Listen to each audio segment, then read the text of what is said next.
السلام عليكم ورحمة الله وبركاته.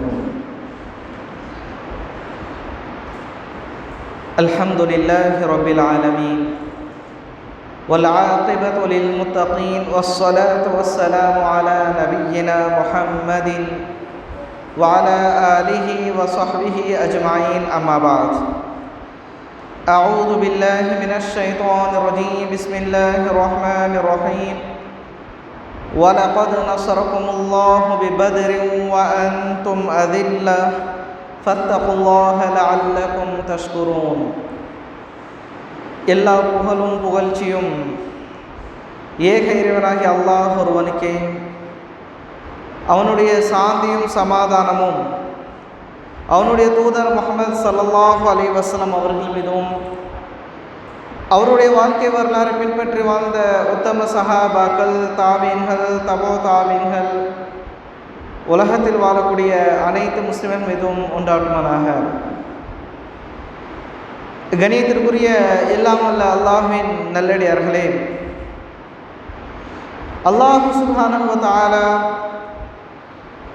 இஸ்லாமியர்களுக்கு மிகப்பெரிய வெற்றியை கொடுத்த ஒரு மாதம் இந்த ரமலானுடைய மாதம். இந்த ரமலானுடைய மாதத்தில் மறக்க முடியாத ஒரு நிகழ்வு என்றால் அது பத்ருடைய போர் தான் என்பதை நாம் விளங்கிக் கொள்ள வேண்டும்.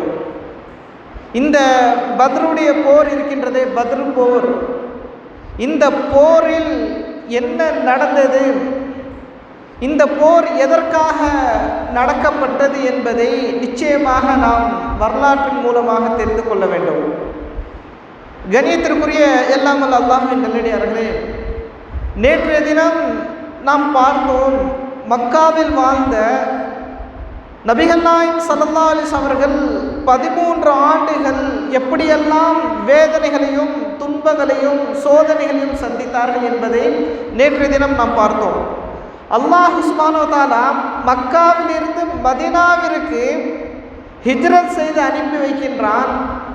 மதீனாவிற்கு வந்ததற்கு பிறகு நபிகள் நாயகம் ஸல்லல்லாஹு அலைஹி வஸல்லம் அவர்கள் ஒரு இஸ்லாமிய ஆட்சியை கொண்டு வருகின்றார்கள், ஒரு இஸ்லாமிய கூட்டமைப்பை கொண்டு வருகின்றார்கள், ஒரு கட்டமைப்பை ஏற்படுத்துகின்றார்கள். அங்கே இருந்த மதீனாவாசிகள், அதாவது அன்சாரிகள், அவர்களுக்கு துணையாக உதவி செய்யக்கூடியவர்களாக இருக்கின்றார்கள். அதனாலே அவர்களுக்கு அன்சாரி என்ற பெயரை அல்லாஹ் குர்ஆனில் சொல்லியிருக்கின்றான், உதவி செய்தவர்கள். முஹாஜிர்கள் மக்காவில் தன்னுடைய சொத்தை, தன்னுடைய குடும்பத்தை எல்லாவற்றையும் விட்டுவிட்டு அல்லாஹ்விற்காக ஹிஜ்ரத் செய்து வந்தார்களே, அவர்களுக்கு அல்லாஹ் முஹாஜிர் என்று பட்டம் சூட்டுகின்றான். இப்போ மக்காவிலிருந்து மதீனாவிற்கு வந்ததற்கு பிறகு இந்த மதீனாவில் அன்சாரிகளும் முஹாஜிர்களும் இருக்கின்றார்கள். ஆரம்பத்திலேயே மதீனாவில் சில குழப்பங்கள்லாம் இருந்தன. அவுஸ் ஹஸ்ரஜ் என்று சொல்லக்கூடிய 2 கோத்திரங்கள், இவர்களுக்கு மத்தியில் பிரிவினை இருந்தன. நபிகள் நாயகம் ஸல்லல்லாஹு அலைஹி வஸல்லம் அவர்கள் மதீனாவிற்கு வந்ததற்கு பிறகு இவர்களை ஒற்றுமையாக்கினார்கள், சகோதரத்துவத்தை ஏற்படுத்தினார்கள். இதெல்லாம் நடந்து நபிகள் நாயகம் ஸல்லல்லாஹு அலைஹி வஸல்லம் அவர்கள் சந்தோஷமாக வாழ்ந்து கொண்டு தான் இருக்கின்றார்கள் மதீனாவில். ஆனால் இந்த காபிர்கள் விடவில்லை. அங்கே சென்றதற்கு பிறகு கூட இவர்கள் என்ன செய்தார்கள், மக்காவில் இருந்து ஹிஜ்ரத் செய்த அந்த மக்களையும் உதவி செய்த அந்த அன்சாரிகளையும் இங்கே இருந்து அவர்கள் துன்புறுத்த ஆரம்பிக்கின்றார்கள். வியாபார குழு இங்கிருந்து அங்கே செல்லும் போதெல்லாம் அதை தடுக்கக்கூடியவர்களாக இருந்தார்கள். இப்படி கிட்டத்தட்ட ஒரு ஆண்டு இப்படியே நடக்கின்றது. மதீனாவிலிருந்து வரக்கூடிய பொருளை வாங்காமல் சிரியா, எகிப்து போன்ற நாட்டுக்கு செல்லக்கூடிய இதெல்லாம் தடுக்கக்கூடியவர்களாக இருந்தார்கள். இதை பார்த்த நபிகள் நாயகம் ஸல்லல்லாஹு அலைஹி வஸல்லம் அவர்கள் இவர்களுக்கு ஏதாவது ஒரு பாடம் புகட்ட வேண்டும் என்பதற்காக அந்த நேரத்தில் உளவு பார்ப்பதற்காக சில சஹாபாக்களை மதீனாவிற்கு வெளியே நியமித்து வைத்திருப்பார்கள். அப்போது அந்த உளவு பார்க்கக்கூடிய ஒரு சஹாபி வந்து நபிகள் நாயகம் ஸல்லல்லாஹு அலைஹி வஸல்லம் சொல்கின்றார், யார் ரசூலல்லாஹ், அபூ சுஃபியானுடைய வியாபார கூட்டம் ஒன்று மக்காவிலிருந்து புறப்பட்டு மதீனா வழியாக செல்லுகின்றது. உடனே நபிகள் நாயகம் ஸல்லல்லாஹு அலைஹி வஸல்லம் அவர்கள் என்ன செய்தார்கள், சஹாபாக்களை அழைத்து கொண்டு அந்த வியாபார கூட்டத்துடன் போர் செய்வதற்காக மதீனாவிலிருந்து கிளம்புகின்றார்கள். மதீனாவிலிருந்து கிளம்பும் பொழுது அங்கே அபூ சுஃபியான் என்ன செய்கின்றான் என்றால், அவன் உணவு பார்ப்பதற்காக சில மனிதர்களை அனுப்பி வைக்கின்றான். அவர்கள் என்ன செய்தார்கள்? உணவு பார்க்கின்றார்கள். பார்த்து வந்து செய்தியை சொல்கின்றார்கள், மதீனாவிலிருந்து முஹம்மது சில மக்களை திரட்டி கொண்டு இந்த பொருளை அபகரிப்பதற்காக வருகின்றார், வியாபார பொருளை அபகரிப்பதற்காக வருகின்றார் என்ற செய்தியை அபூ சுஃபியான் தெரிந்தவுடனே மக்காவில் இருக்கக்கூடிய அந்த குறைஷியர்களுக்கு செய்தி அனுப்பி வைக்கின்றான், எங்களை தாக்குவதற்காக முஹம்மது படையை எடுத்துக்கொண்டு வருகின்றார். இதை கேட்ட மக்காவாசிகள் உடனே என்ன செய்கின்றார்கள்?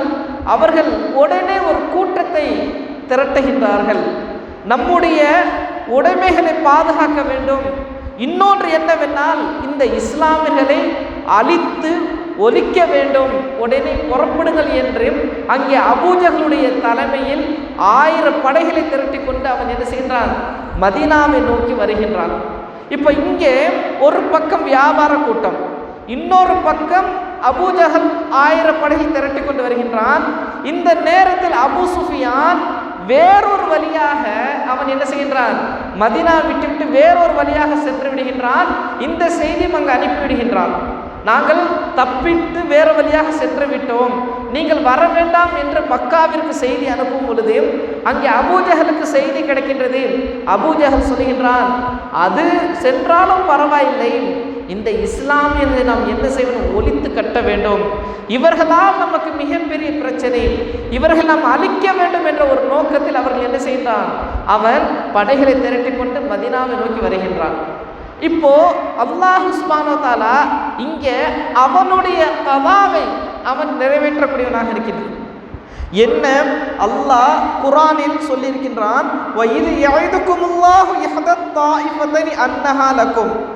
அபூ சுஃபியான் தலைமையில் வரும் வியாபார கூட்டம், அபூஜஹலின் தலைமையில் வரும் படையினர் ஆகிய இரு கூட்டங்களில் ஏதேனும் ஒரு கூட்டத்தை வெற்றி கொள்ளும் வாய்ப்பு உங்களுக்கு உண்டு, அல்லாஹ் வாக்குறுதி தருகின்றான். அதாவது இந்த பக்கம் வியாபார கூட்டம், இன்னொரு பக்கம் அபூஜஹலுடைய படை. இந்த ரெண்டில் ஏதாவது ஒன்று உங்களுக்கு என்ன இருக்கு? நிச்சயமாக வெற்றி இருக்கு என்பதை அல்லாஹ் வாக்குறுதியாக, யஇதுகுமுல்லாஹ், உங்களுக்கு நான் வாக்குறுதி தருகின்றேன் என்று அல்லாஹ் சொல்லும்போது இங்கே நபிகள் நாயகம் ஸல்லல்லாஹு அலைஹி வஸல்லம் அவர்கள் சஹாபாக்களை அழைத்து கொண்டு வந்தார்களே, அவர்கள் குறைவான சஹாபாக்கள் 313 பேரை அழைத்து கொண்டு வந்தார்கள். எந்த ஆயுத வசதியும் கிடையாது, போர் கவசம் கிடையாது, 2 குதிரை 70 ஒட்டகம் மட்டும்தான் இருந்தது. ஆனால் இங்கே இவன் 100 ஒட்டகம், 1000 மக்கள், அதிகமான ஆயுத கவசம் எல்லாம் இருக்கின்றது. இருந்தாலும் நபிகள் நாயகம் ஸல்லல்லாஹு அலைஹி வஸல்லம் அவர்கள் வியாபார கூட்டமா இங்கே அபூஜஹலா, இது ரெண்டும் அவர்கள் பார்க்கின்றார்கள். அப்போது இது ஏதாவது நாம் செய்ய வேண்டும், அல்லாஹ் ரெண்டில் ஏதாவது ஒன்று வாக்கு தருகின்றான். உடனே அல்லாஹ் என்ன செய்கின்றான்? அவன் வேறொரு திட்டத்தை நியமிக்கின்றான். நபிகள் நாயகம் ஸல்லல்லாஹு அலைஹி வஸல்லம் அவர்கள் என்ன செய்தார்? சஹாபாக்களிடம் வந்து ஆலோசனை கேட்கின்றார்கள். அங்கே அன்சாரி சஹாபாக்களும் இருக்கின்றார்கள், முஹாஜிர்களும் இருக்கின்றார்கள். முஹாஜிர்களிடம் முதலில் ஆலோசனை கேட்கின்றார்கள். நாம் போருக்காக வந்து விட்டோம், வியாபாரத்தை அந்த பொருளை எடுப்பதற்காக அபூ சுஃபியானுக்கு தோல்வி கொடுப்பதற்காக நாம் புறப்பட்டோம். ஆனால் இங்கே இன்னொரு படை மதீனாவை நோக்கி வருகின்றது, நாம் என்ன செய்ய வேண்டும்? இந்த போரை இவர்களிடம் நாம் போர் செய்வோமா என்று சஹாபாக்களிடம் ஆலோசனை கேட்கும் பொழுது முஹாஜிருடைய சஹாபாக்கள் அபூபக்கர் ரலியல்லாஹு அன்ஹு அவர்களும் உமர் ரலியல்லாஹு அன்ஹு சொல்கின்றார்கள், நாம் இஸ்லாத்தின் எதிரியாக இருக்கக்கூடிய இந்த அபூஜஹல் 1000 படையாக இருந்தாலும் சரி, இவர்களுக்கு எதிராக நாம் என்ன செய்வோம்? போராடுவோம் என்று அவர்கள் என்ன செய்கிறார்கள்? தைரியத்தை கொடுக்கின்றார்கள். மீண்டும் நபிகள் நாயகம் ஸல்லல்லாஹு அலைஹி வஸல்லம் அவர்கள் அன்சாரிகளிடம் கேட்கின்றார்கள், அன்சாரிகளை பார்க்கின்றார்கள். ஏன்? அவர்கள் தானே அடைக்கலம் கொடுத்தார்கள், அவர்களிடம் கேட்க வேண்டும் அல்லவா? அவர்களிடம் ஆலோசனை கேட்கின்றார்கள். அப்பொழுது அன்சாரியை சேர்ந்த சஅத் பின் முஆத் ரலியல்லாஹு அன்ஹு அவர்கள், அவர் அவுஸ் தலைவராக இருக்கின்றார். அவர் எழுந்து நபிகள் நாயகம் ஸல்லல்லாஹு அலைஹி வஸல்லம் பார்த்து, நாயகமே, நாங்கள் உங்களை கொண்டு இறை நம்பிக்கை கொண்டுள்ளோம், உங்களை கொண்டு நாங்கள் ஈமானில் இணைந்து விட்டோம், உங்களுக்கு முழுமையாக நாங்கள் கட்டுப்படக்கூடியவர்களாக இருக்கின்றோம். நீங்கள் எங்களுக்கு எந்த விஷயத்தில் எதை கட்டளையிடுகின்றீர்களோ அது விஷயத்தில் நாங்கள் செயல்படக்கூடியவர்களாக இருக்கின்றோம். எங்களிடம் நீங்கள் எந்த கருத்தும் கேட்க வேண்டாம். நீங்கள் கட்டளையிட்டால் உடனே நாங்கள் என்ன செய்வோம், அதை நிறைவேற்றக்கூடியவர்களாக இருக்கின்றோம். அல்லாஹ்வின் மீது ஆணையாக நீங்கள் எங்களை அழைத்து கொண்டு கடலுக்குள் முழுகினால் நாங்களும் முழுகுவோம் என்று அவர்கள் என்ன செய்தார்கள், ஒரு அழுத்தமாக ஒரு தைரியமான ஒரு வார்த்தைகளை கொண்டு நபிகள் நாயகம் ஸல்லல்லாஹு அலைஹி வஸல்லம் அவர்களுக்கு ஊக்குவித்தார்கள். இப்படி இருக்கும்பொழுது நபிகள் நாயகம் ஸல்லல்லாஹு அலைஹி வஸல்லம் அவர்கள் ரொம்ப சந்தோஷப்பட்டார்கள். நாம் இஸ்லாத்திற்கு எதிராக வரக்கூடிய அந்த போருக்கு நாம் என்ன செய்வோம், போராடுவோம், அவர்களை வீழ்த்துவோம் என்று அவர்கள் என்ன செய்கிறார்கள், உடனே புறப்படுகின்றார்கள். இன்னொரு பக்கம் மிக்தாத் பின் அல் அஸ்வத் ரலியல்லாஹு அன்ஹு கூறுகின்றார்கள், அந்த நேரத்தில் மக்கள் சஹாபாக்கள் சொன்ன வார்த்தையை பாருங்கள். இறை தூதரே, மூசாவின் சமூகத்தார், அந்த பனி இஸ்ரவேல் மக்கள் மூசாவின் சமூகத்தார் அவர்கள் என்ன சொன்னார்கள், நீயும் உன்னுடைய இறைவனும் சென்று போராடுங்கள், போர் செய்யுங்கள், சண்டை போடுங்கள், நாங்கள் இங்கே இருந்து கொண்டு வேடிக்கை பார்ப்போம் என்று அவர்கள் சொன்னார்களே, அவர்களைப் போல நாங்கள் சொல்ல மாட்டோம், நாங்கள் உங்களுக்கு முற்றிலும் கட்டுப்படக்கூடிய தோழர்கள் என்று அவர்கள் என்ன செய்தார்கள், சொன்னார்கள். ஆக இதை கண்ட நபிகள் நாயகம் ஸல்லல்லாஹு அலைஹி வஸல்லம் அவர்கள் இவர்களுடைய ஈமானை ஆச்சரியமாக பார்த்தார்கள்.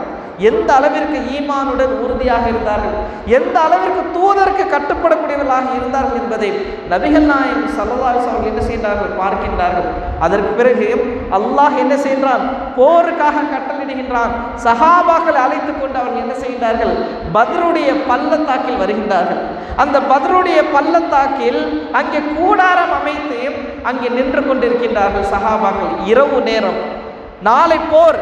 இந்த போர் எப்போது நடக்கின்றது, ஹிஜ்ரி 2ஆம் ஆண்டு, நபிகள் நாயகம் ஸல்லல்லாஹு அலைஹி வஸல்லம் ஹிஜ்ரத் செய்து 2ஆம் ஆண்டு, அந்த ஹிஜ்ரி 2ஆம் ஆண்டு ரமலானுடைய மாதம், அந்த 2ஆம் ஆண்டு தான் நோன்பும் கடமையாக்கப்படுகின்றது. அந்த ரமலானுடைய மாதத்தில் 17வது நாளில் நோன்பு பிறை 17ஆம் அன்று அல்லாஹ் என்ன செய்கிறான், பதர் போரை நிகழ்த்துகின்றான். அப்போது தான் இந்த போர் நடக்கின்றது. இன்று நாம் 17வது நோன்பை முடித்துவிட்டு உட்கார்ந்திருக்கின்றோம். இன்று தான் அல்லாஹ் இஸ்லாமிற்கு மிகப்பெரிய வெற்றி கொடுத்தான். இந்த போர் இன்று தான் நடந்தது. இந்த பத்ர் போரில் நபிகள் நாயகம் ஸல்லல்லாஹு அலைஹி வஸல்லம் அவர்கள் கூடாரத்தை, நாளை பத்ர் போர் நடக்கின்றது என்றால் இன்று இரவு என்ன செய்கிறார்கள், பாதுகாப்புக்காக சஹாபாக்களை ஆங்காங்கே நியமிக்கின்றார்கள். சில சஹாபாக்கள் இருக்கின்றார்கள், சில சஹாபாக்கள் என்ன செய்கிறார்கள், உளவு பார்ப்பதற்காக அங்கே நின்று கொண்டிருக்கின்றார்கள். அப்போது உளவு பார்க்கும் பொழுது எதிரிலிருந்து ஒரு மனிதனை பிடித்து வந்து குறைஷி மக்காவில் இருந்த அந்த மனிதனை, குறைஷியில் இருந்த அந்த மனிதனை பிடித்து வந்து அந்த மனிதனும் கேட்கின்றார்கள், உங்களிடத்தில் ஒரு நாளைக்கு எத்தனை ஒட்டகம் வெட்டப்படுகின்றது என்று கேட்கின்றார்கள். ஒரு நாளைக்கு 100 ஒட்டகம் அறுக்கப்படுகின்றது என்று சொல்லும் பொழுது அதை வைத்து கணக்கிடுகின்றார்கள், இவர்கள் 1000 பேர் இருக்கின்றார்கள் என்று. அங்கே பாட்டும் கச்சேரியும் நடந்து கொண்டிருக்கின்றது. இந்த இடத்தில் நபிகள் நாயகம் ஸல்லல்லாஹு அலைஹி வஸல்லம் சஹாபாக்கள் அமைதியாக அல்லாஹ்வின் மீது நம்பிக்கை வைத்துக் கொண்டு இரவில் காத்திருக்கின்றார்கள். ஒரு பக்கம் சஹாபாக்கள் இருக்கின்றார்கள், இன்னொரு பக்கம் நபிகள் நாயகம் ஸல்லல்லாஹு அலைஹி வஸல்லம் அவர்கள் கூடாரத்தில் என்ன செய்கின்றார்கள், அமர்ந்து துஆவில் ஈடுபடுகின்றார்கள். அல்லாஹ்விடத்தில் பிரார்த்தனை செய்கின்றார்கள். எந்த அளவிற்கு பிரார்த்தனை செய்கின்றார்கள் தெரியுமா, நபிகள் நாயகம் ஸல்லல்லாஹு அலைஹி வஸல்லம் அல்லாஹ்விடத்தில் கையேந்தி துஆ கேட்கின்றார்கள். அல்லாஹும்ம அன்ஜிஸ்லி மா வஅத்தனீன், இறைவா நீ எனக்கு அளித்த வாக்குறுதியை நிறைவேற்றுவாயாக, இறைவா நீ எனக்கு அளித்த வாக்குறுதியை வழங்குவாயாக, எனக்கு வெற்றி தருவேன் என்று வாக்குறுதி கொடுத்தாயே, வியாபாரத்தை விட்டுவிட்டோம், வியாபார படையை விட்டுவிட்டோம், அந்த கூட்டத்தை விட்டுவிட்டோம், இவர்களுக்கு எதிராக போராடுவதற்காக நாங்கள் வந்துவிட்டோம், 2இல் 1 வாக்குறுதி தருவேன் என்று சொல்கிறோம், நாங்கள் இங்கே வந்துவிட்டோம், இந்த வாக்குறுதியை நிறைவேற்றுவாயாக இறைவா. இஸ்லாமியர்களில் இந்த குழுவினர் மிக குறைவாகத்தான் இருக்கின்றார்கள், 313 பேர். இவர்கள் குறைவாக இருக்கின்றார்கள். இவர்கள் கொன்று விட்டார்கள் என்றால், இவர்கள் ஷஹீதாக்கப்பட்டு விட்டார்கள் என்றால், இந்த பூமியில் உன்னை வணங்குவதற்காக யாருமே இருக்க மாட்டார்கள், உன்னை வணங்குவதற்காக யாருமே இருக்க மாட்டார்கள் என்று நபிகள் நாயகம் ஸல்லல்லாஹு அலைஹி வஸல்லம் அவர்கள் அழுது அல்லாஹ்விடம் பிரார்த்தனை செய்கின்றார்கள். இரவெல்லாம் அல்லாஹ்விடம் பிரார்த்தனை செய்து கொண்டிருக்கின்றார்கள். நபிகள் நாயகம் பிரார்த்தனை செய்து கொண்டிருப்பதை பின்னாடி இருந்து கொண்டு அபூபக்கர் ரலியல்லாஹு அன்ஹு பார்க்கின்றார்கள். அபூபக்கர் ரலியல்லாஹு அன்ஹு பார்க்கின்றார்கள். நபிகள் நாயகம் அழுது கொண்டு கையை நீட்டி கொண்டு பிரார்த்தனை செய்கின்றார்கள். அவர்களுடைய தோள்புறத்தில் இருந்த அந்த ஆடை வலிக்கு கீழே விழுகின்றது. உடனே அபூபக்கர் ரலியல்லாஹு அன்ஹு என்ன செய்கிறார்கள், அந்த ஆடை எடுத்து தோளில் போடுகின்றார்கள். போட்டுவிட்டு நபிகள் நாயகம் ஸல்லல்லாஹு அலைஹி வஸல்லம் பார்க்கின்றார்கள், அழுகின்றார்கள். பின்பக்கமாக கட்டி அணைத்துவிட்டு, யா ரசூலல்லாஹ், யா ரசூலல்லாஹ், அல்லாஹ் உங்களுடைய பிரார்த்தனை ஏற்றுக்கொள்வான், நீங்கள் கவலைப்பட வேண்டாம், அல்லாஹ் நிச்சயமாக முஸ்லிம்களுக்கு வெற்றியை தருவான் என்று ஆறுதல் சொல்கின்றார்கள். அந்த அளவிற்கு நபிகள் நாயகம் இரவெல்லாம் நின்று பிரார்த்தனை செய்தார்கள். இது ஒரு பக்கம். இன்னொரு பக்கம் சஹாபாக்கள் எல்லாம் நின்று கொண்டிருக்கின்றார்கள். அவர்களுடைய உள்ளங்களில் தேவையில்லாத சிந்தனைகள்லாம் வருகின்றன, ஊசலாட்டங்கள் ஏற்படுகின்றன. என்ன, அவர்கள் அதிகமாக இருக்கின்றார்கள், அவர்கள் அதிகமாக இருக்கின்றார்கள், எங்கே நமக்கு வெற்றி கிடைக்குமோ கிடைக்காதோ என்ற ஒரு பயம் உள்ளத்தில் இருந்தது. இந்த பயத்தை போக்குவதற்காக அல்லாஹ் என்ன செய்கிறான், அன்று இரவு ஒரு சிறிய மலையை பொழிய வைக்கின்றான். இவர்களுக்கு ஒரு சிறிய தூக்கத்தை ஏற்படுத்துகின்றான். களைப்பாக மதீனாவிலிருந்து வந்தார்கள். இவர்களுக்கு ஒரு சிறிய தூக்கத்தை, இது யுகஷீகுமுன் நுஆஸ அமனதம் மின்ஹும், அவர்களுடைய நிலையை பார்த்தவுடனே அல்லாஹ் என்ன செய்கிறான், அவர்களுக்கு விசுவாசிகளே, உங்கள் மனம் மிக கடுமையான கூடுதலான எதிரிகளை கண்டு பயப்படாது. அதாவது நீங்கள் பயந்த நிலையில் இருந்தீர்கள், அபயம் பெறுவதற்காக அல்லாஹ்விடமிருந்து அல்லாஹ் ஒரு சிறிய தூக்கத்தை ஏற்படுத்தினார். பொதுவாகவே மனிதன் ஓவர் டென்ஷனாக இருக்கும் பொழுது அவன் தூங்கி எந்திரித்தாலே அவனுக்கு கொஞ்சம் ரிலாக்ஸாக இருக்கும். அதே போல் அல்லாஹ் என்ன செய்கின்றான், இந்த சஹாபாக்கள் பயத்துடன் இருக்கும் பொழுதை பார்த்த உடனே அவர்களுக்கு அபயம் தருவதற்காக, பாதுகாப்பு தருவதற்காக ஒரு சிறிய தூக்கத்தை ஏற்படுத்துகின்றான். சிறிய தூக்கம் ஏற்படுகின்ற தூங்குகின்றார்கள். அதற்கு பிறகு அல்லாஹ் என்ன செய்கின்றான், வயுனஸ்ஸிலு அலைக்கும் மினஸ் ஸமாஇ மாஅ, வானத்திலிருந்து அல்லாஹ் மலையை பொழிய வைக்கின்றார். மலையை பொழிய வைத்ததற்கு பிறகு அந்த மலையின் மூலமாக அவர்களுடைய உடலும் சுத்தமாகின்றது. உள்ளத்திலிருந்து அந்த தீய எண்ணங்களை அல்லாஹ் என்ன செய்கிறான், அகற்றி விடுகின்றான். அவர்களுடைய உள்ளங்களும் சுத்தமாகின்றது, அவர்களுடைய உள்ளங்களும் சுத்தமாகின்றது. அதுக்கு தான் அவர்களுடைய பாதங்கள் வலுவாக முன் நின்றன என்பதை அல்லாஹ் குர்ஆனில் சொல்லி காட்டுகின்றார். யோசித்து பாருங்கள், சிந்தித்து பாருங்கள். இப்படி ஒரு சஹாபாக்கள் ஈமானின் உறுதியாக அல்லாஹ்வுடைய உதவியை எதிர்பார்த்து கொண்டு அவர்கள் எப்படியெல்லாம் இருந்தார்கள் என்பதை இந்த வரலாறு நமக்கு ஒரு படிப்பினையாக சொல்லி காட்டிருக்கின்றது. அல்லாஹ் இதற்கு பிறகு அல்லாஹ் என்ன செய்கிறான், பத்ருடைய களத்தில் மிகப்பெரிய வெற்றியை தருகின்றான். அந்த வெற்றி எப்படியெல்லாம் நடந்தது தெரியுமா?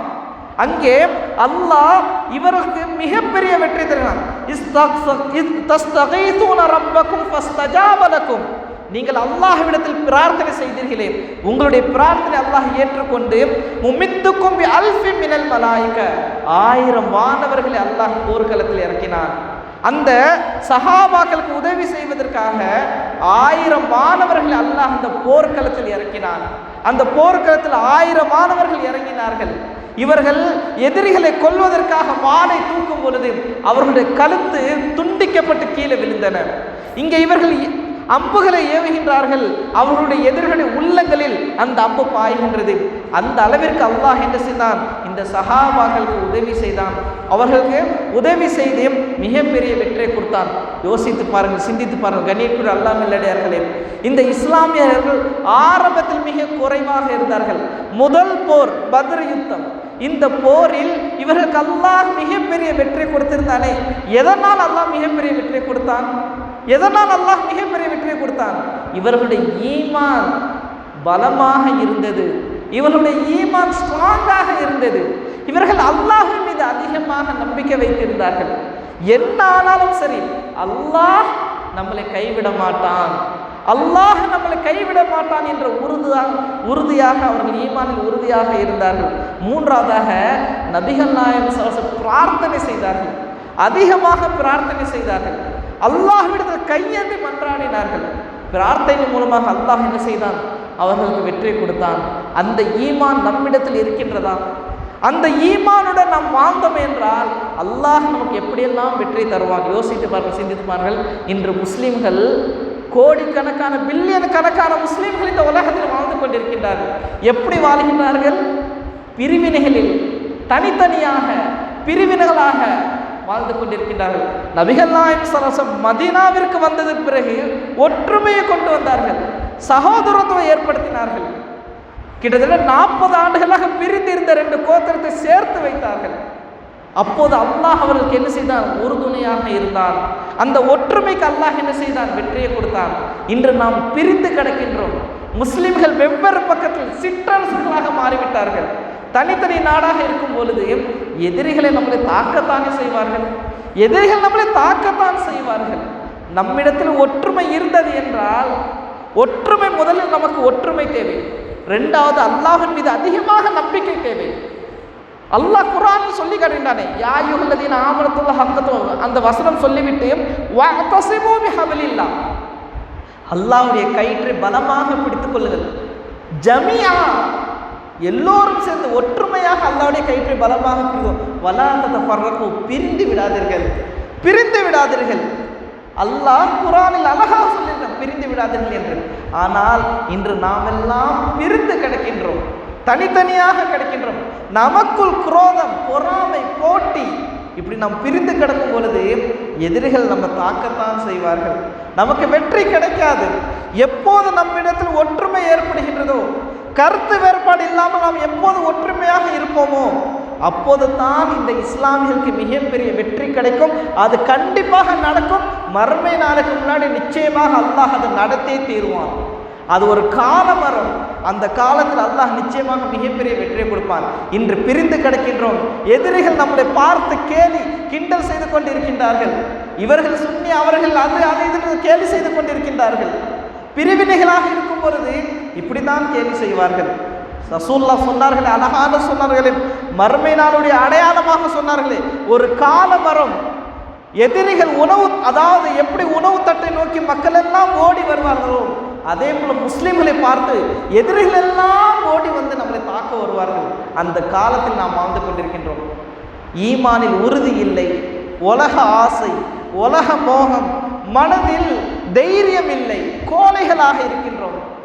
பயம், மரண பயத்தில் வாழ்ந்து கொண்டிருக்கின்றோம். நமக்கு மரணம் வந்துவிடுமோ என்ற பயத்தில் இருக்கின்றோம். ஆனால் சஹாபாக்கள் மரணம் வந்தாலும் சரி, நமக்கு அல்லாஹ் சொர்க்கத்தை வைத்திருக்கின்றான் என்ற உறுதியில் இருந்தார்களே, அதுதான் அவருடைய ஈமானில் உறுதி, பலம் என்று நாம் பார்க்க முடிகின்றது. ஆக கண்ணியத்துடன் அல்லாஹ்வுடைய, இந்த ரமலானுடைய மாதத்தில் இந்த இஸ்லாமிய போரில், இந்த பத்ர் யுத்தத்திற்கு அல்லாஹ் மிகப்பெரிய வெற்றியை கொடுத்தான் என்றால் அதற்கு காரணம் என்ன? ஈமானில் உறுதி. அவர்கள் அல்லாஹ்வின் மீது நம்பிக்கை வைத்தார்கள். அவர்கள் அல்லாஹை விடவில்லை, கோழைத்தனமாக இருக்கவில்லை. உயிர் போனாலும் நமக்கு ஷஹீதுடைய அந்தஸ்து கிடைக்கும் என்று அந்த மக்கள் உறுதியாக இருந்தார்கள். நாமும் அப்படி இருந்தோம் என்றால், உறுதியாக நாம் இருந்தோம் என்றால் நமக்கு நிச்சயமாக அல்லாஹ் வெற்றி தரக்கூடியவனாக இருக்கின்றார். ஆக இந்த ரமலானுடைய மாதத்தில் நம்மளுடைய அமல்களை எப்படி நாம் அதிகமாக்கிக் கொள்கின்றோமோ அதே போல நம்மளுடைய ஈமானை நாம் அதிகப்படுத்திக் கொள்ள வேண்டும். நம்மளுடைய உள்ளத்தை நாம் பலமாக ஆக்கிக் கொள்ள வேண்டும்.